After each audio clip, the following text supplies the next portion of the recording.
por venir. Entonces, mi nombre es Bob Budiansky y trabajé en Marvel Comics de 1976 a 1996. Y en noviembre del 83, Marvel comenzaba a desarrollar esta nueva propiedad para los juguetes de Hasbro conocida como Transformers. Y tal y como Marvel había hecho un par de años antes con G.I. Joe, Hasbro vino a Marvel, hizo algún tipo de trato.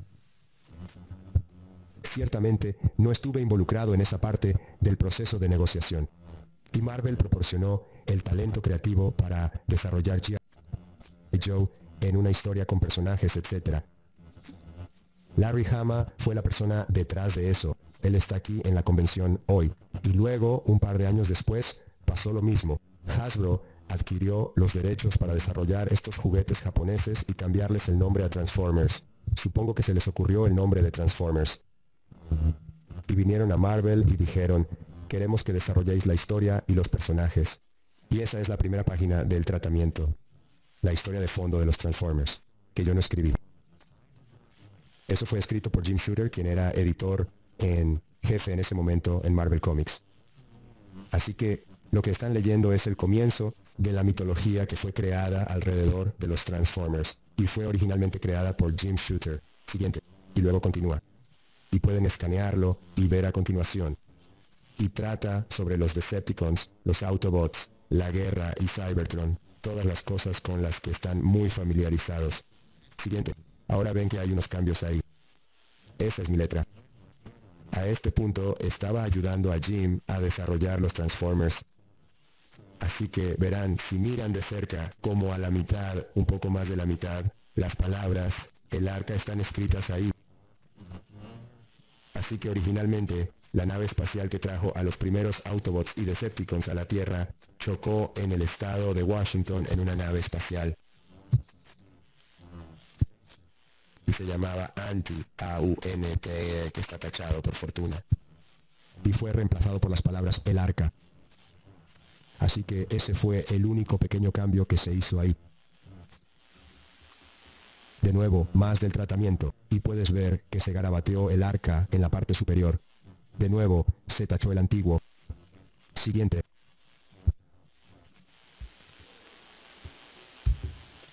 Vale, y luego hay más cambios. Así que ves que aproximadamente a un cuarto del recorrido estamos presentando a la familia Witwicky en el tratamiento y se tacha la palabra Spike y se pone Buster en su lugar. Entonces, aparentemente, Hasbro tuvo un problema con la palabra Spike para el nombre del hijo, el hijo de Witwicky, así que se cambió a Buster. Estos son todos los cambios que hizo Jim Shooter, que me los dictó y los garabateé ahí. Siguiente. Y finalmente, llegamos a algunos de los personajes. Así que ves a Optimus Prime y a Brawl. Siguiente. Y luego, bueno, esto está un poco fuera de la imagen, pero en la parte superior, la primera palabra allí es Ultar, que también está tachada.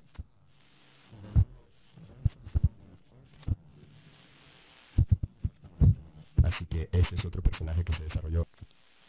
Eso se rechazó. Eso se convirtió en Starscream. Siguiente.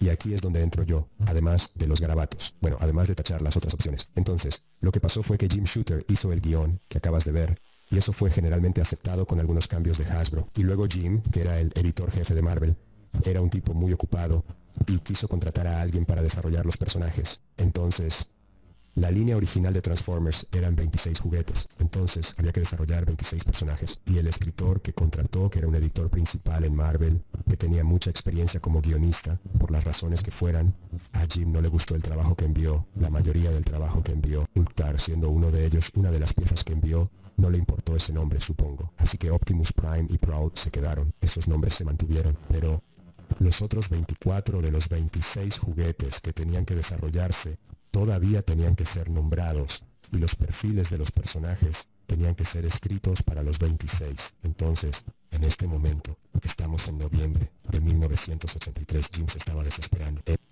No quería seguir trabajando con el escritor-editor que había contratado. Así que caminó de oficina de editor en oficina de editor en Marvel, buscando a alguien más que se hiciera cargo de la tarea. Y para darles un marco de tiempo, esto fue un miércoles o un jueves de noviembre. Y la semana que sigue es el Día de Acción de Gracias. Y todo esto tenía que estar hecho para el lunes, antes del Día de Acción de Gracias, todos estos 26 personajes.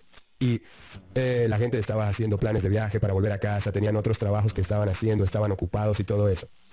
Así que Jim estaba contra la pared. Fue a ver a Larry Hama, quien había desarrollado G.I. Joe. Y Larry dijo que no, acudió a otros 2 editores con experiencia en escritura.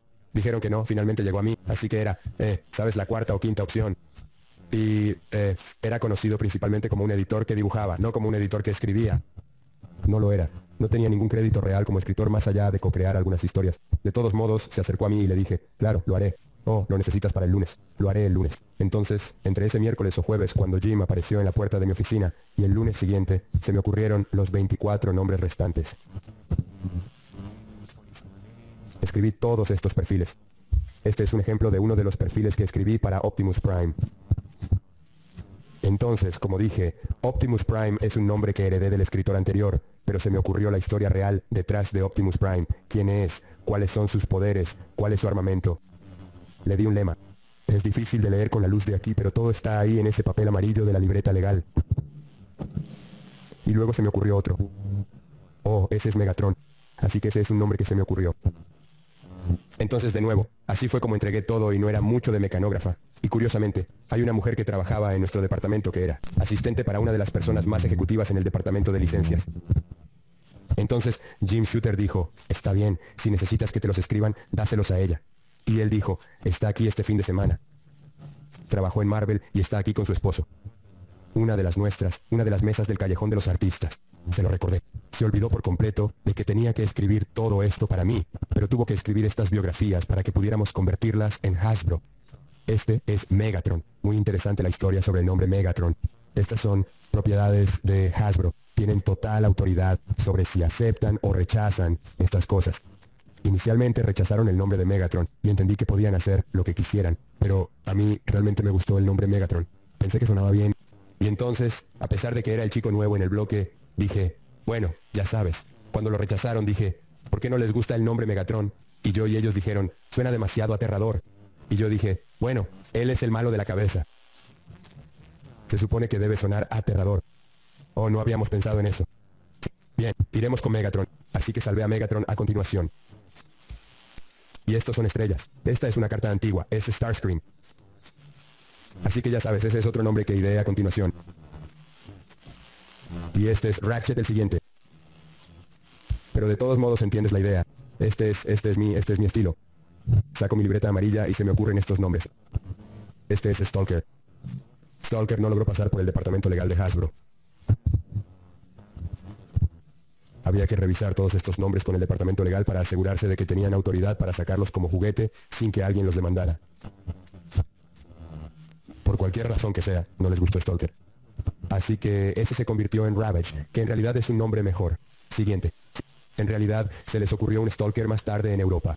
Había un transformador llamado Stalker. Ah, bueno, tal vez los derechos de autor no se extendían a Europa o algo así para ese o cualquier personaje que fuera Stalker. Tú sabes, para todo lo que yo sabía, tal vez G.I. Joe ya tenía a Stalker y yo no lo sabía y ellos no querían usarlo. Entonces, pero de todos modos, se convirtió en Ravage. Siguiente. Así que tenemos a Fireball. Fireball creo que se convirtió en Jetfire. Siguiente. Bumblebee. Bumblebee reemplazó a un personaje llamado Goldbug. Entonces Goldbug fue rechazado por las razones que hayan sido y yo lo reemplacé por Bumblebee. No sé qué fue del otro personaje, pero ya sabes, ha estado dando vueltas. Entonces, de todos modos, Bumblebee. Siguiente. Entonces, de todos modos, luego tomé todas esas biografías y me pidieron que las hiciera, que las resumiera para que puedan ir en la parte de atrás de los paquetes de los juguetes. Entonces lo que ves en la parte de atrás de los paquetes de juguetes son resúmenes de las biografías más largas que escribí. Entonces hay un ejemplo de Bumblebee y su, ya sabes, su resumen. Bueno, entonces después de eso están las especificaciones técnicas. Entonces, creo que se me ocurrió la idea de las especificaciones técnicas. En ese momento, Marvel estaba sacando estos libros llamados Universo Marvel, que era básicamente una enciclopedia de todos los personajes de Marvel. Y Mark Grunwald, quien era el editor detrás del universo Marvel, decidió clasificar a los personajes por diferentes atributos, como fuerza, velocidad, resistencia, inteligencia, lo que sea. Entonces, básicamente tomé su sistema y lo adapté a los Transformers. Le sugerí a Hasbro, ¿por qué no les dan especificaciones técnicas a todos para que puedan comparar? Los niños podrían compararlos, ver quién es más fuerte, quién es más rápido, etc. Les gustó esa idea. Ellos la llevaron un paso más allá. Lo hicieron de manera que fuera ininteligible para cualquiera que mirara el empaque. Tal vez recuerdes que tenías que usar un pedazo de celofán rojo para ver las especificaciones técnicas de ese personaje en particular. Eso no fue mi idea. No estaba tratando de torturar a nadie forzándolos a mirar a través del celofán rojo para descubrir esas cosas. Pero se me ocurrieron todas las especificaciones técnicas a continuación, e hice un gráfico. Entonces, esos son los 26 caracteres iniciales. Y lo descubrí. Quería asegurarme de que tuviera sentido que Optimus Prime fuera más fuerte que Bumblebee, o que Jetfire fuera más rápido que Ironhide, o lo que sea, así que lo grafiqué todo para poder dejarlo bien claro para mí mismo. Y se lo envié a Hasbro, y quedaron encantados con él. Les encantó. Siguiente. Y les gustó tanto, que lo hicieron mejor. Lo dejaron más claro. Son los mismos números, pero lo dejaron más claro. Y ahora puedes leerlo en la diapositiva. Podías ver los nombres de todos los personajes. Un par de ellos todavía se están cambiando. Podías ver que Blowout se cambió a Cliff Jumper y Sprint se cambió a Wind algo. Windwalk, no sé, ¿qué dice eso? Windcharger. Sí, por lo tanto, algunos de estos nombres aún están en proceso de cambio. Y más abajo ves que el primer lote hasta Optimus Prime son los Autobots y luego los últimos 8 o 10 o lo que sea son los Decepticons. Y esas son todas las especificaciones técnicas de la primera línea de Transformers que salió. Siguiente. Y acabamos de mover esto un poquito hacia atrás aquí. Oh, ¿sigo hablando demasiado cerca? Sí. Ahí deberíamos estar bien. Ustedes pueden oírlos, ¿verdad? Ya lo sabremos. Bien, siguiente. Y ese es solo un ejemplo de la generación 1, ya saben. Optimus Prime, siguiente. Y en la parte trasera está el pequeño resumen de las biografías que estaba escribiendo, así como también las especificaciones técnicas ocultas dentro de esa gráfica roja allí. Siguiente. Bien, entonces, como probablemente recuerden, Transformers se convirtió en un juguete muy exitoso muy rápidamente. Y así, Hasbro sacaba nuevas líneas de juguetes cada 6 meses o un año y me enviaban una lista. Si ven en la parte superior, dice listado de productos. Entonces, ese es el producto o proyecto que dice producto, sí. Así que esos son los nuevos productos que salían para 1985 o como fuera. Y como ven, hay un surtido de minicoches y un surtido de Constructicon y demás. Y todo lo que me daban eran, en este punto, se estaban quedando sin los juguetes japoneses que remarcaban. Así que, con el tiempo, empezaron a darme hojas de modelos de cómo iban a ser sus diseños de juguetes. Y entonces miraba esos diseños de juguetes, ya fuera un juguete en sí o si era una hoja de modelo, se me ocurrían los nombres, se me ocurrían más biografías. Y puedes ver que algunos de los nombres ya están asignados a algunos de esos personajes. ¿Qué te dieron antes de las hojas de modelos? Los juguetes reales, porque antes tenían un montón de juguetes japoneses de Takara y Bandai, y con el tiempo se adelantaron a lo que producían esas compañías de juguetes. Tuvieron que idear nuevos diseños. ¿Y dónde están estos juguetes ahora? ¿Mis propios juguetes personales? ¿Puedo confiar en estas personas? Es decir, podrían entrar en mi casa. No les des tu dirección, pero solo digo que todavía tienes estos. Todavía tengo algunos de ellos. Sí. Todavía tengo algunos de los juguetes originales que ellos, ya sabes, y no jugué con ellos. Tenía un clon, no jugué con ellos, así que todavía están en sus cajas. Sí, estás sentado sobre una fortuna. Oh, tal vez, sí. Bien, próximo. Bien. Si alguno de ellos es robado, todos son sospechosos. Bien. Así que, de nuevo, más listados de las próximas líneas de juguetes que se me ocurrieron nombres. Puedes ver el surtido de Dinobot ahí, que es, ya sabes, se me ocurrió Grimlock, Slag, Slotch, Snarl, Swoop. Así que fue muy divertido pensar en estos nombres. Sabes, fue un desafío, pero fue un desafío divertido. ¿Cuál fue el nombre original de Grimlock que se te ocurrió? Creo que siempre fue Grimlock. ¿Era algo de tiburón? Ah, podría haber sido rompemandíbulas o algo así. O algo así. Sí. Quería hacer algo, ya sabes, él tenía esta gran mandíbula. Quería que en realidad se inspirara parcialmente en esto. Personaje de los Cuatro Fantásticos llamado Lockjaw, que es un perro de teletransportación. No sé si lo conoces. Y Lockjaw era un perro muy amigable, que medía como 6 pies de altura y tenía una mandíbula enorme. Y eso inspiró el nombre de Grimlock, la idea de cerrar mandíbulas. Bien, próximo. Y más de eso. Bien, próximo. Y estos son los tipos de modelos de hojas que me dieron. Así que conseguí montones y montones de estas cosas. Estos salían, ya sabes, directamente de quien quiera que Hasbro tuviera en Japón o donde sea, ideando nuevos diseños para nuevos juguetes. Próximo. Y luego me mostró las diversas versiones del juguete, ya sabes, desde cómo se transformó de una criatura a otra criatura hasta una forma robótica más humanoide. Próximo. Y hay uno que se convirtió en Nautilator. Próximo. Y eso los muestra todos juntos, con el resumen que iba en el cuadro y las pilas de texto. Próximo. Y piel de serpiente, otro ejemplo de las hojas modelo que me enviaban. Próximo. Pero se convirtió en un Wonis. Oh, está bien. Él sabe más que yo. Sí. Quiero decir, yo generé estos nombres hace tantos años, y la gente me pregunta, ¿cómo se te ocurrió ese nombre o este otro? Es como, oh, lo hice hace 35 años, hace 40 años. Es un poco difícil recordar todas estas cosas. Siguiente. Y finalmente, Transformers número 1. Así que me convertí en el editor. Entonces Marvel. Marvel ya había planeado sacar una miniserie de 4 números. Marvel, ya sabes, lo cual tiene sentido. Fueron prudentes. No tenían ninguna fe en que ninguno de estos libros basados en juguetes tuviera vida. Nunca se sabe cuándo sacas un juguete nuevo, cuándo una empresa saca un juguete nuevo, si va a tener éxito o no. Y si basas un cómic en el juguete, normalmente el cómic es tan exitoso como el juguete. No siempre. Un par de libros de juguetes de Marvel de la década de 1980 en realidad sobrevivieron al juguete por bastante. De todos modos, Marvel planeó una miniserie de 4 números. Yo era la opción obvia para ser el editor de la miniserie. Así que ahí está el problema número 1. Después. Y luego, he aquí, el número 5, que no planeamos originalmente. Originalmente íbamos a terminarlo con el número 4. Teníamos un final que ya estaba dibujado y entintado y rotulado que cerraba toda la historia. Pero en algún punto, ya sabes, cuando nos acercábamos al número a sacar el número 4, se hizo evidente que este iba a ser un cómic de gran éxito. Las ventas eran muy buenas, así que continuamos con el número 5.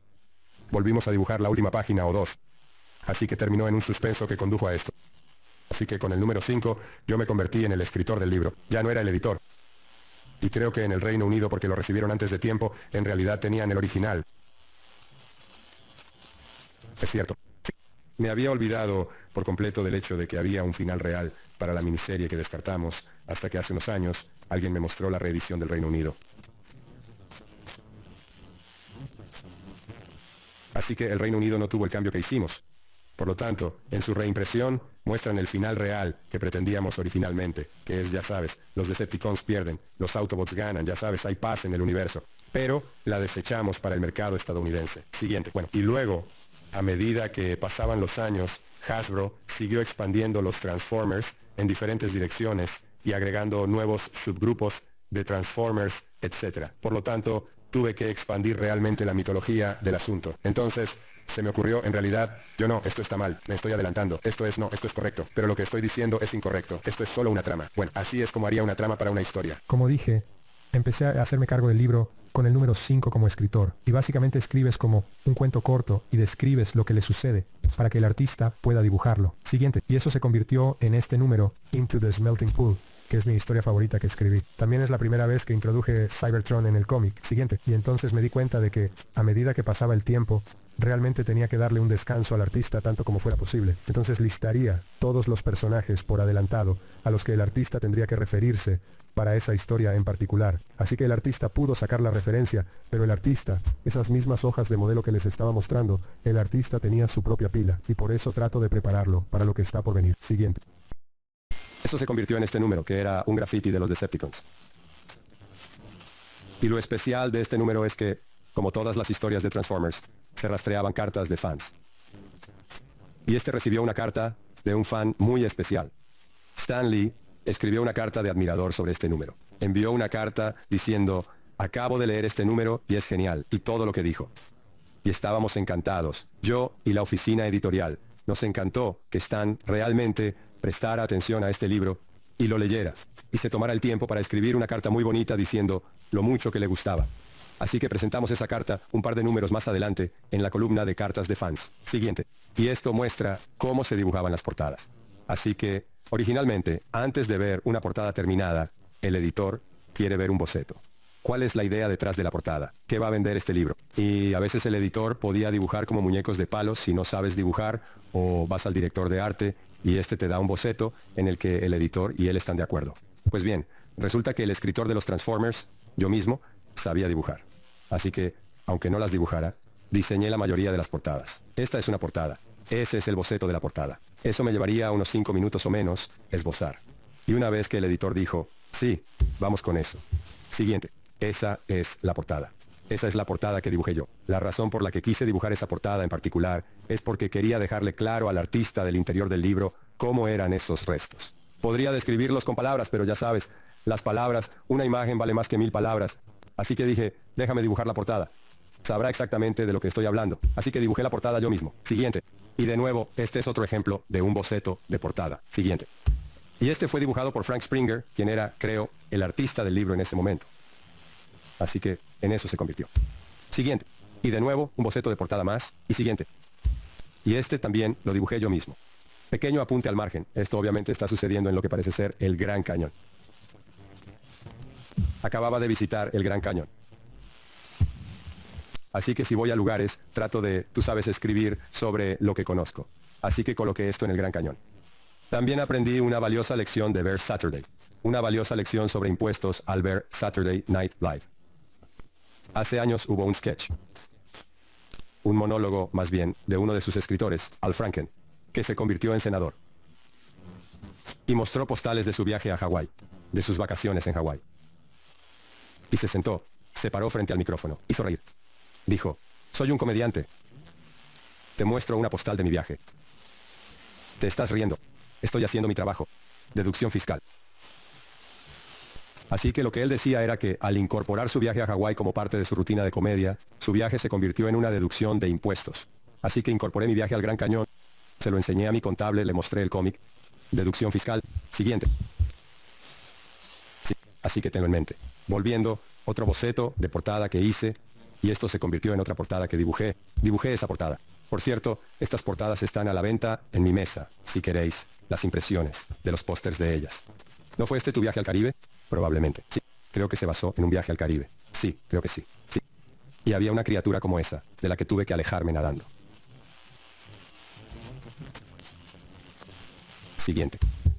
Vale. Así que todas estas biografías fueron recogidas en esta primera de una serie de 4 números de como 32 biografías por cómic. Y luego se empaquetaron todas juntas en este cómic del universo Marvel, que alguien me dijo el viernes que vale mucho dinero hoy en día. Ya sabes, es como si alguien dijera, oh, puedes, ya sabes, es como $250 en eBay. No lo sé, yo ya tengo mi propia copia. Ya terminé. Yo tengo los 4 números por separado. Así que sí, te veo sentado en el vídeo, pero siguiente. Siguiente. Vale, así que aquí es a lo que me refería. Así que conforme las cosas se iban desarrollando y se añadían nuevas partes de la mitología de Transformers a través de los juguetes, como los pretendientes y los, no sé, los directores y demás, tuve que idear más historia de fondo.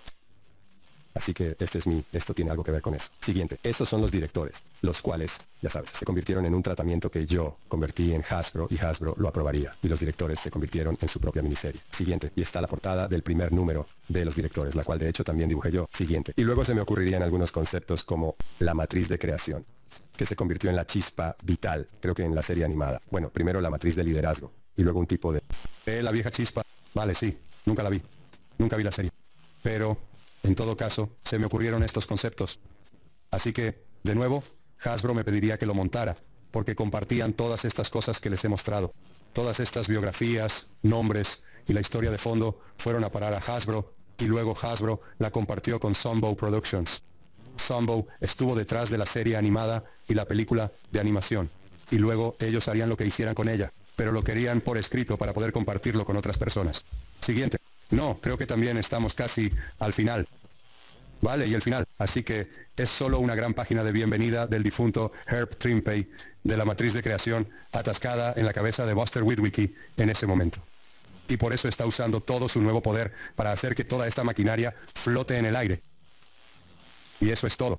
Así que me quedé como guionista de Transformers desde el número 5 hasta el número 55, con un par de rellenos intermedios. Y fue una carrera maravillosa.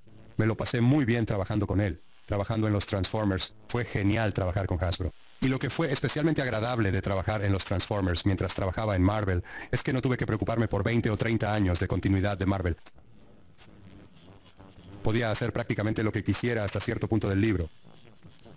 No tuve que preocuparme por, bueno, lo que pasó en 1967 contra el hombre absorbente o algún otro supervillano de Marvel o algo así. Así que me dio una gran caja de arena para jugar. Así que fue muy divertido. Y esa es mi presentación. Eso es mucho mejor que hablar sin las fotos. Así que estoy aquí ahora para responder a cualquier pregunta que puedan tener. De nuevo, por favor, utilice el micrófono de allí. Tengo una pregunta, Bob. Así que originalmente, supongo que el plan era incorporar a los Transformers en el universo Marvel, porque teníamos el traje negro de Spider-Man y el número 3. Bueno, decidieron no hacerlo. Estamos bien. Así que, en realidad, hay 2 o 3 interfaces con el universo Marvel y los cómics de Transformers en los que estuve involucrado. Y el traje negro de Spider-Man fue uno de ellos. Así que no, en realidad no había ningún plan. No estaba previsto incorporarlos o no incorporarlos. Y en retrospectiva, hubiera sido mejor no incorporar a los Transformers en absoluto en el universo Marvel porque complica las cosas en el futuro. No mirábamos hacia abajo. Pero una vez que Transformers dejó de serlo, Marvel dejó de ser una licencia de Marvel. En cualquier momento que alguien quiera. Gracias. Cada vez que alguien quiera usar los Transformers, tiene que obtener el permiso de Marvel y es posible que no obtenga permiso para reimprimir esos números que presentaban personajes de Marvel. Así que el número 3 presentó a Spider-Man como estrella invitada. Y la forma en que eso sucedió fue que el escritor en ese momento era Jim Salicrup, que también está aquí. Es como si todos los que he mencionado en esta presentación estuvieran aquí hoy. Jim Salicrup está aquí. Y él era editor de Spider-Man en ese entonces. Y también escribía ese libro para mí. Entonces me dijo, tengo una idea genial. Tomaremos este juguete desconocido y pondremos al personaje más importante de Marvel allí como estrella invitada, lo cual era bastante común en ese entonces, que presentaras una estrella invitada en un libro nuevo para tratar de atraer la atención hacia él y atraer una nueva audiencia. Entonces, él quería presentar a Spider-Man. Dijo, claro, ya sabes, y él era el editor de Spider-Man. Así que no tuve que ir al editor para obtener permiso para usar su personaje, como normalmente haría, porque él era el editor. Así que es un buen trato, un trato claro. Entonces, se lo dijo a Hasbro, y Hasbro rechazó la idea, lo cual fue un poco asombroso para nosotros, como si estuviéramos dándoles nuestro personaje franquicia para su cómic de juguete desconocido, y no lo quisieran. La razón fue que en ese momento Marvel tenía una licencia, creo, con Mattel para figuras de acción, y Spider-Man era una de ellas. Y desde el punto de vista de la compañía de juguetes Hasbro, si hiciéramos eso, si presentáramos a Spider-Man en los Transformers, estaríamos ayudando a promover su compañía de juguetes rival. De alguna manera, venderían supuestamente más figuras de acción de Spider-Man al presentar a Spider-Man en un cómic de Transformers. Así que esa fue su elección. Entonces a Jim se le ocurrió otra idea. Dijo, bueno, hace poco presentamos el traje negro de Spider-Man. No tienen licencia para el traje negro. Solo tienen la licencia del traje rojo y azul para una figura de acción. ¿Y si lo ponemos en el negro, el traje negro? Así que le pasé esa idea a Hasbro y dije, está bien, ya sabes, nadie sabrá que es Spider-Man. De todos modos, así es como Spider-Man apareció en el libro. Hubo otros 2 lugares en esa carrera que hice donde hubo un crossover con Marvel. Así que yo tuve que idear, después del arco inicial que se estrelló en la Tierra, que tenía como un grupo autónomo de Transformers, Autobots y Decepticons. Y luego Hasbro siguió agregando nuevas líneas de juguetes. Tuve que idear nuevas formas de introducir más juguetes en la trama, más personajes basados en los nuevos juguetes. Así que hice algo con los Dinobots y basé su origen de alguna manera en la Tierra Salvaje, que es un concepto de Marvel. Así que hubo un cruce de Tierra Salvaje sin personajes, pero solo el concepto de la Tierra Salvaje. Pero en el universo de Marvel, la Tierra Salvaje es como una tierra prehistórica que incluye dinosaurios. El tercer lugar donde hay un cruce es que creé un personaje llamado Circuit Breaker y cada vez que aparecía en un libro con licencia de Hasbro, como Transformers, eran sus dueños, a menos que existiera previamente en otro lugar. Así que me aseguré de que Circuit Breaker, pensé que era un personaje potencialmente interesante, que podría querer utilizar en otro lugar. Me aseguré de que fuera propiedad de Marvel, así que la presentamos en un panel de Secret Wars antes de que apareciera en Transformers. Así, Marvel era la dueña de los derechos de autor, no Hasbro. Son pequeñas cosas tramposas que hicimos. Gracias. Vale, gracias. Bueno, ¿hay alguna otra pregunta? Creo que te quieren en el micrófono. Así podemos registrar todo esto para la posteridad.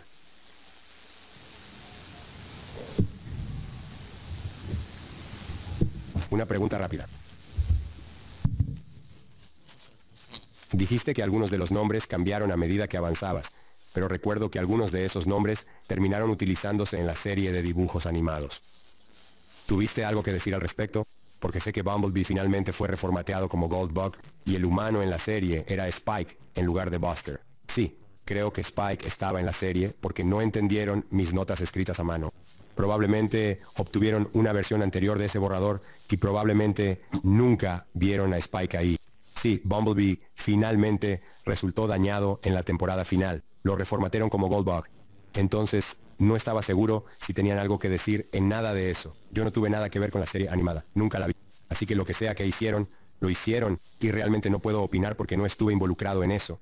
Pero sí, he escuchado a lo largo de los años que otros personajes que habían sido descartados en un momento o simplemente aparecidos, como hubo un personaje que yo creé para el número ese que les mostré, en la piscina de fundición. Me han dicho que con el tiempo se convirtió en un juguete años después. Straxus era un tipo malo allí. Alguien me dijo que se convirtió en un juguete como un par de décadas después. Sí, niega con la cabeza, sí. Así que no lo sé. Quiero decir, ya saben, pueden hacer lo que quieran. A mí me parece bien. Solo tenía curiosidad. Sí, no tienen que pedirme permiso. Yo no soy dueño de estas cosas. Siguiente. Sí. Bien. Pase al siguiente.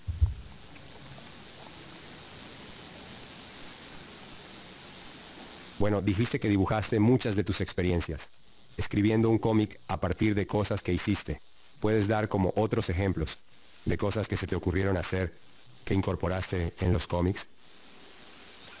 Oh, es una gran pregunta. Te conté la historia de Ironhide ayer. ¿Eso fue todo?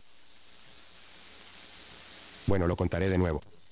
Así que, en fin, sí, tuve que inventar. La gente me ha preguntado durante años, ¿cómo se te ocurren todos estos nombres?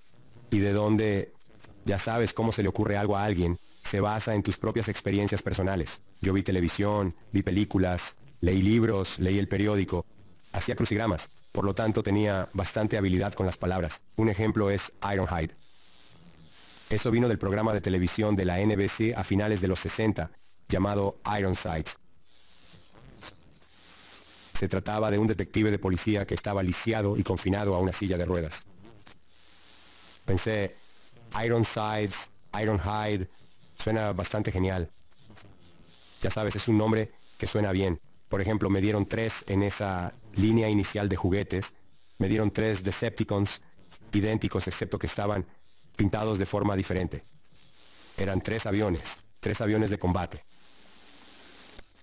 Así que pensé, voy a inventar un nombre para cada uno que tenga que ver con los cielos, ya sabes, el cielo de arriba, y algo que sea incómodo de alguna manera, ¿sabes? Así que se me ocurrieron Skyward, Thundercracker y Starscream. Y los 3 combinan exactamente lo que acabo de decir. Cielo, trueno y estrella tienen que ver con los cielos hasta cierto punto. Y luego el grito, la deformación y el cracker, especialmente el trueno en esa combinación, son un poco incómodos. Así que solo junté palabras. Me inspiré en los juguetes reales, en cómo se ven y si eran algún tipo de criatura o no. Y se me ocurrieron cosas. Si me preguntas sobre algún personaje, podría recordar que lo inspiró. Pero son tantos que no quiero pasarme aquí todo el día enumerándolos. Pero bueno, sigamos.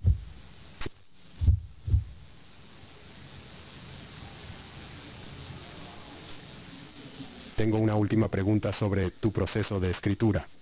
Bien. Mencionaste que tenías la historia original que te dieron y todos los personajes que tenías que desarrollar.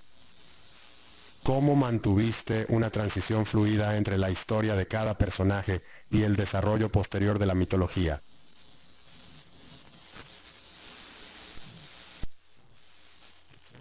Buena pregunta sobre la transición fluida.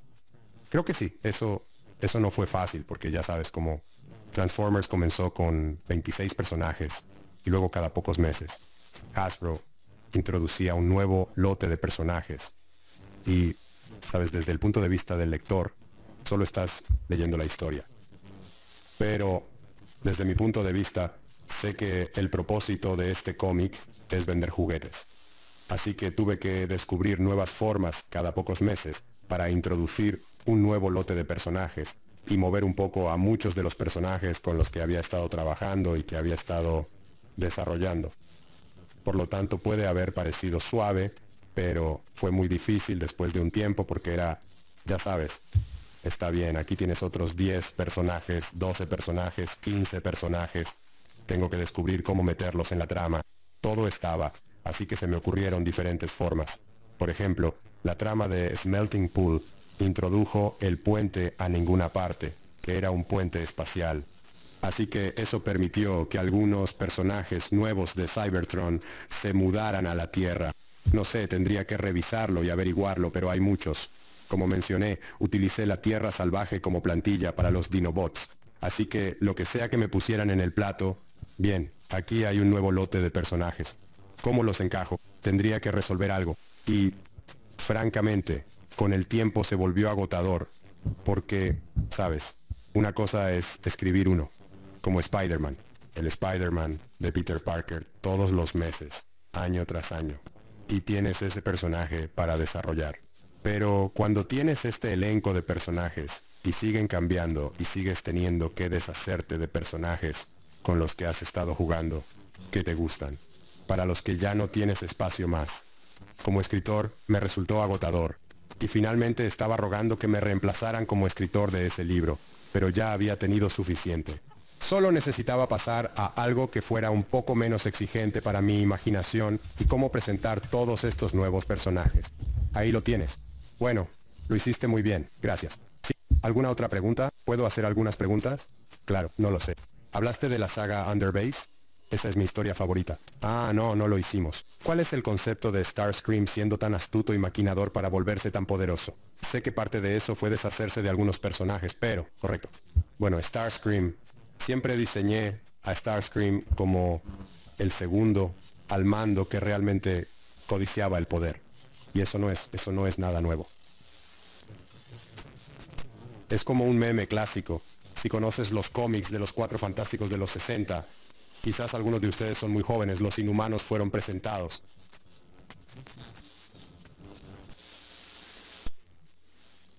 Entonces los Inhumanos tenían a Black Bolt, pero también tenía un hermano llamado Maximus que realmente tenía hambre de poder. Y mientras Black Bolt era considerado un personaje bastante noble y bien intencionado, Maximus haría lo que fuera para llegar a donde quería ir.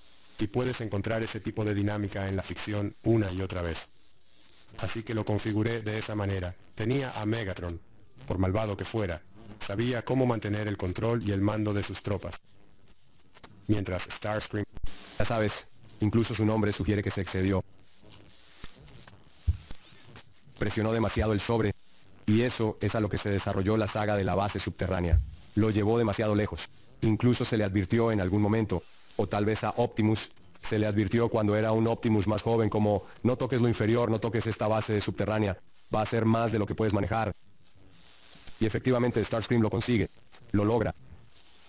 Y ya sabes, entonces básicamente explota porque tiene demasiado poder. Así que, de todos modos, quería construir hasta el número 50 con una gran historia y, ya sabes, crear toda esta tensión entre Starscream, Megatron más, ya sabes, contra los Autobots. Creo que los Autobots estaban cayendo en diferentes facciones en ese momento hasta cierto punto. Y también quería incluir un nombre para mi buen amigo. Así que creo que la base subterránea estaba en una montaña de datos llamada Bultax.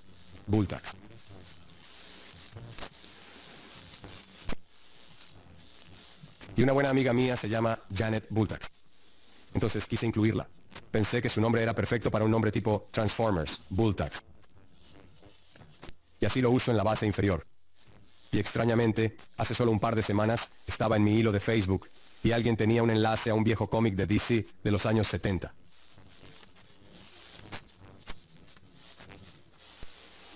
Creo que fue Superboy. Y había como un Lord Bultax en él, y yo no tenía ni idea. Mi Bultax no llegó hasta dentro de 10 o 12 años. Así que tomé ese enlace y se lo envié a mi amiga Janet.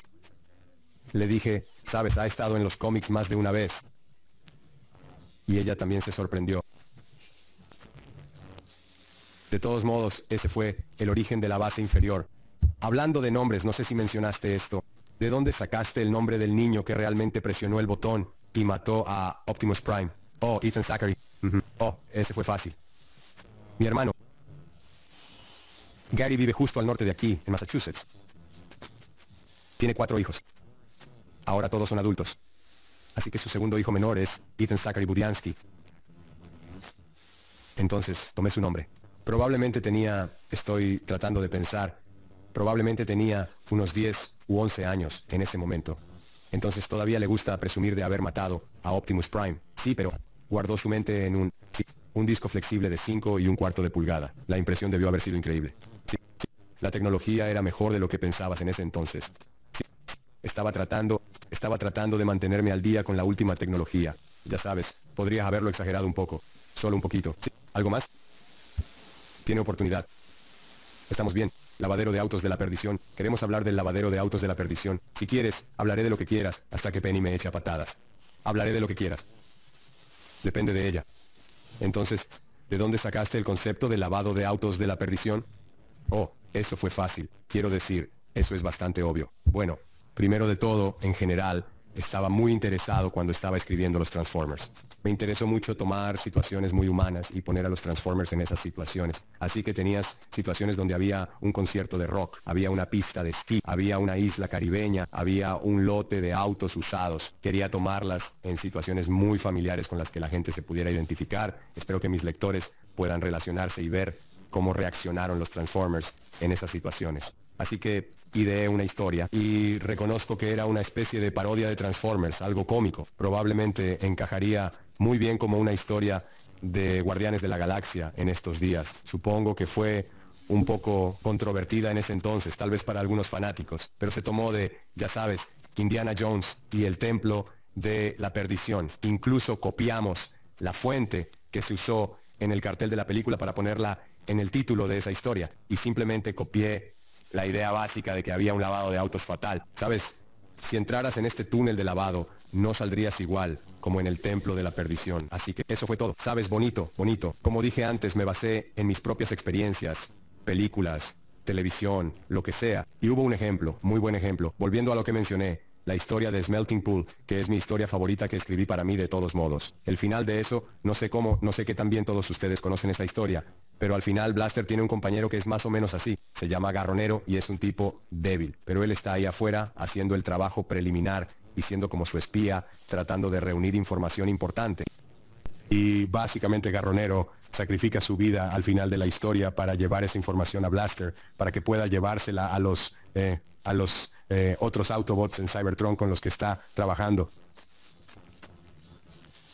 Y creo que eran como los planos para el puente espacial. Creo que eso es lo que había en esa información. Bueno, de todos modos, ese final, si alguno de ustedes alguna vez ha visto la película de la década de 1930, protagonizada por Cary Grant llamada Gunga Din, miren el final. Es muy similar. Bien, así que una historia rígida de Kipling. Y ya saben, así que de nuevo, yo estoy muy influenciado por lo que vi, lo que leí, y ya saben, ya sea que lo robé o rendí homenaje o simplemente, ya saben, usar algunas de las ideas, pero así es como muchas cosas entran en mis historias que escribo. ¿Algo más? Bueno, tengo curiosidad, los nombres, ¿se te ocurrieron nombres de Transformers que Hasbro nos sacó? Estoy tratando de recordar el nombre del villano principal en el estanque de fundición. Era el líder Decepticon. Straxus. Lo mencioné. Creo que podrías haber estado fuera de la habitación. Hablé de él, pero luego Hasbro sacó un juguete basado en Straxus. Recibes dinero por inventar ese nombre y luego hacen un juguete. Hablan de, oh, no es Darkmount, otra cosa. Porque esa era una fortaleza de los Decepticons. Podría haber sido. Yo lo tenía eso en la historia.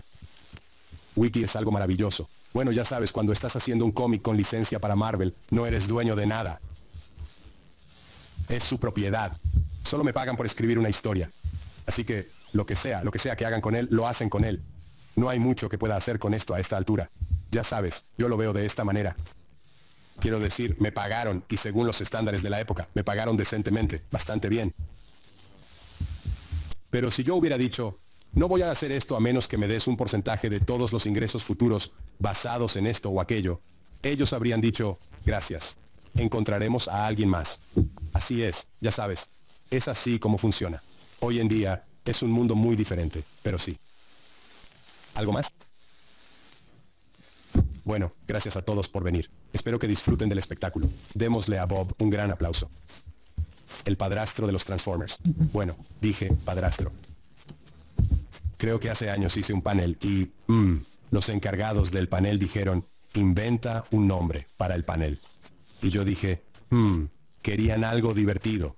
Les dije que era el padre de Megatron. Ese fue mi nombre para el panel. No diría que soy el padre de los Transformers. No llego tan lejos, pero sí nombré a Megatron. Sin mí no existiría Megatron. Así que sí, sería grande, malo o algo así, lo que sea. Gracias de nuevo por venir.